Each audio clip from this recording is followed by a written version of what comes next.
Hello bachcho, let's read this question. The question says, read the following statements and find out the incorrect statements. Here, our key concept is DNA. DNA stands for deoxyribonucleic acid. It is a polymer of DNTPs. DNA हमारा तीन चीज़ों से मिलके बना होता है.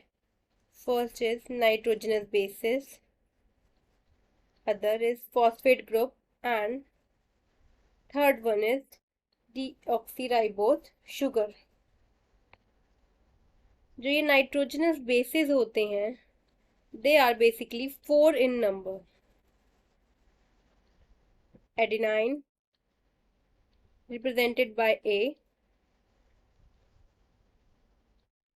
guanine represented by G, cytosine represented by C, and thymine represented by T. A and G are purine bases, while C and T are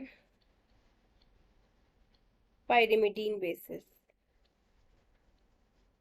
So now let's analyze the following statements. A. The length of DNA is usually defined by the number of nucleotides or base pairs present in it.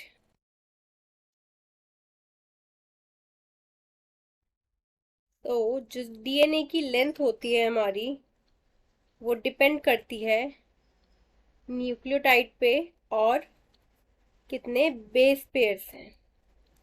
तो ये statement हमारी correct है. Second, in DNA, every nucleotide residue has an additional OH group present at 2' position in the deoxyribose. DNA में तो हमारी 2' position होती ही नहीं है. So here the statement is RNA. So the correct statement is in RNA every nucleotide residue has an additional OH group present at 2' position in the deoxyribose. Third, nuclein was discovered and named by Friedrich Miescher in 1969. Nuclein जो था it was discovered by Friedrich Miescher 1969 में नहीं लेकिन 1869 में इन्होंने discover किया था. So this statement is incorrect. Adenine pair with thymine and guanine pair with cytosine through hydrogen bond. This makes one strand complementary to the other. Adenine हमारा thymine से pair होता है, डबल बॉन्ड शेयर करता है, और guanine हमारा cytosine से triple bond share करता है. ये आपको एक कॉम्प्लीमेंट्री स्ट्रैंड प्रोवाइड करता है. This statement is correct. The proposition of double helical model of DNA was based on the observation of Erwin Chargaff. According to Chargaff's rule, A equal होता है हमेशा T के और G इक्वल होता है हमारा C के.